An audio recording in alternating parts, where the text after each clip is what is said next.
News 9 times पर सारण शिक्षक निर्वाचन क्षेत्र के सीपीआई के भावी उम्मीदवार आनंद पुष्कर से खास चर्चा। देखिए पूरी बात हमारे साथ।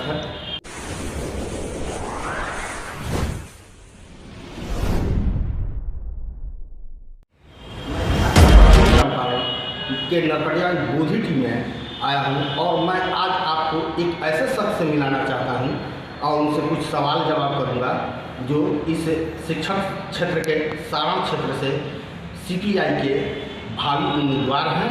उनसे मिलते हैं और उनसे उनकी प्रतिक्रिया जानते हैं। इसमें समय देने के लिए आपका हार्दिक स्वागत है।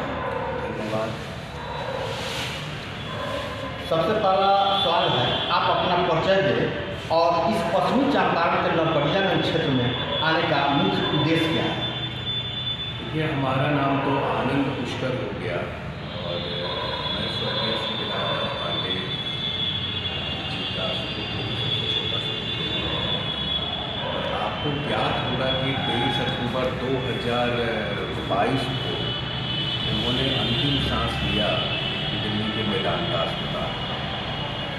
यह हमारे लिए तो हमने तो अपने पिता को खो दिया और पूरे बिहार के शिक्षक ने अपने एक अभिभावक को खो दिया है और हमारे पिताजी शिक्षकों की समस्याओं से लगातार संघर्ष करते रहे और उनकी कोशिश रहती थी कि शिक्षकों की जो भी मूलभूत समस्याएँ हैं उन समस्याओं का निराकरण हम करा दें, लेकिन नियति को यह मंजूर नहीं था और वो अब हमारे बीच रहे नहीं।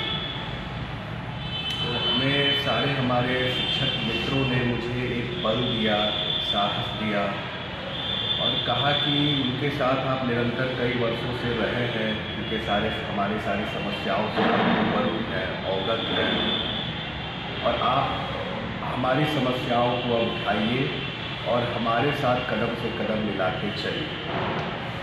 तो जो उनकी मूलभूत समस्याएं जो अधूरी रह गई हैं, उस समस्याओं को पूरा करने के लिए हम लोगों ने एक संकल्प लिया है कि यह जो सारण शिक्षक निर्वाचन क्षेत्र का जो चुनाव होने वाला है, उस चुनाव में भारतीय कम्युनिस्ट पार्टी के तरफ से मैं उम्मीदवार भी हुआ हूँ, जो एक महागठबंधन है, महागठबंधन का एक हिस्सा है। और यह गठबंधन में भी जब माननीय उप मुख्यमंत्री और माननीय मुख्यमंत्री श्री नीतीश कुमार जी की सरकार बनी तो उनके घोषणा पत्र में भी शामिल है कि शिक्षकों के समान काम समान वेतन और उनकी मूलभूत समस्याएं रही हैं, उस घोषणा पत्र में शामिल किया गया। इसके लिए हमारे पिताजी लगातार संघर्ष कर रहे थे, सड़क से लेकर सदन तक लगातार संघर्ष कर रहे थे। सबसे पहला उनका जो विषय था कि 2017 में सरकार ने एक प्लान बनाया था, वह लॉन्ग टर्म प्लान, जिसमें सरकार ने कहा था कि कुछ माध्यमिक शिक्षकों को पंचायती राज व्यवस्था से अलग करके उनको राज्य कर्मी का दर्जा प्रदान किया जाए। तो यह हमारी सबसे मूल लड़ाई है, जो हमारे पिताजी लगातार इस लड़ाई के लिए लड़ रहे थे, संघर्ष कर रहे थे और 16 अक्टूबर 2022 को उन्होंने फिर से माननीय शिक्षा मंत्री जी से भी बात किया था और अग्रेसर इसमें हम लोग बढ़ते जा रहे थे, कदम हम लोग का बढ़ रहा था, लेकिन वह कुछ बातें अभी छूटी रह गई है, जिसके लिए हम शिक्षकों ने संकल्प लिया है कि यह जो हमारा अधिकार है, जो हमारा मौलिक अधिकार है, हमें राज्यकर्मी का दर्जा मिलना चाहिए और माननीय मुख्यमंत्री जी के सहयोग से ही यह संभव हो पाएगा। इसलिए आगामी चुनाव में हम शिक्षकों के साथ मिलकर संघर्ष करने के लिए आज बेतिया की धरती पे आए हैं। दल के उम्मीदवार हैं और पूरे विभाग में भ्रष्टाचार जो फैला हुआ है, इस पर क्या करेंगे?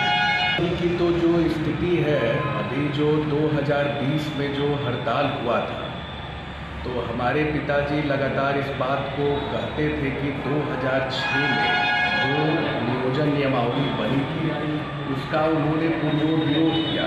बिहार विधान परिषद में उन्होंने इसका पुरजोर विरोध किया था।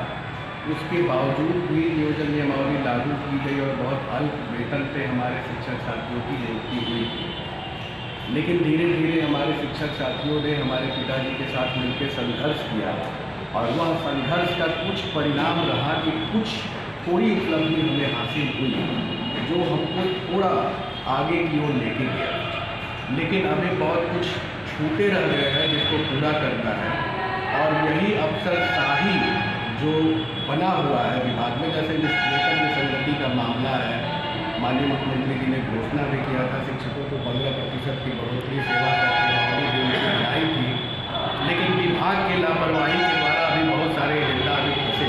स्थानांतरण का मामला था, महिलाओं का, पुरुषों का, महिला शिक्षिका का जो इतनी दूर दूर से जाके विद्यालय में पढ़ाती हैं और वक्त उतना उनका जया होता है, तो भागलपुर की रहने वाली है, सुबह जाके उनको पढ़ाना पड़ता है और परिवार को छोड़ना पड़ता है। इसमें माननीय मुख्यमंत्री जी ने उनको ऐच्छिक स्थानांतरण की बात कही थी, लेकिन विभाग के द्वारा भी बहुत सारी त्रुटियाँ अभी हैं।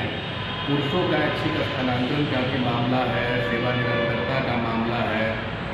सेवा निरंतरता में क्या मामला हो गया कि विभाग जो है कि उसको भूख लक्ष्य प्रभाव से उसको लागू कराना चाहिए, लेकिन उसको लागू नहीं कराया। तो यह सब जो चीज़ें हैं वो सब चीज़ों के लिए हम लोग को संघर्ष करना है, विभाग के अधिकारी के ऊपर अपना दबाव बनाना है, बिहार विधान परिषद में एक आवाज़ बन के उनकी समस्याओं को रखना है।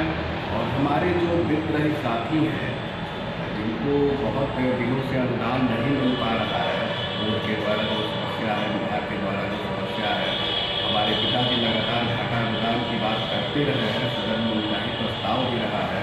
विभाग को भी उन्होंने कई बार पत्र लिख के कहा कि हमारे विद्यालय शिक्षकों को घाटा अनुदान देना चाहिए, इससे उनकी मूलभूत समस्याएँ होगी। क्योंकि जब तक शिक्षकों को सम्मान नहीं मिलेगा, जब तक हमारे शिक्षक जिसके हकदार हैं, सम्मान के हकदार हैं, और वह सम्मान जब तक नहीं मिलेगा तब तक हम लोग सदन में, सड़क पे, हर जगह आवाज़ को बुलंद करते रहेंगे और अपने शिक्षक साथी के साथ कदम से कदम मिला के चलेंगे। आखिरी क्वेश्चन एक आपका मेरे साथ है कि पत्रकार देश का चौथा स्तंभ है और पत्रकारों को जो अत्याचार होता है उस पर आप सरकार के पक्ष में क्या कहें? देखिए, आप लोग तो चौथे स्तंभ है और सारे लोगों की आवाज़ को आप लोग पहुंचाते हैं और आप एक मुखर आवाज़ है और हम तो उस आवाज़ के पक्षधर भी हैं। हमारे पिताजी भी उस आवाज़ के पक्षधर भी रहे हैं। और आपके सम्मान में मुझे एक बात याद है, सुनील जी एक पत्रकार हुआ करते थे जिनका कोरोना काल में निधन हो गया था। उन सुनील जी के लिए हमारे पिताजी ने माननीय मुख्यमंत्री श्री नीतीश कुमार जी को एक पत्र लिख के कहा भी था कि जो यह वाजिब अधिकार जितने भी पत्रकारों का निधन हुआ है कोविड काल में या ऐसे भी होता है, तो उनको मुख्यमंत्री राहत कोष से मदद किया जाना चाहिए। और इस पर कुछ बातें हो भी रही और होनी भी चाहिए। हर जगह हर स्थिति में पत्रकार साथी हम लोग के भाई की तरह है और चौथे स्तंभ है और सारी आवाज़ को पहुँचाते हैं। तो अब इसलिए बात है कि उसके साथ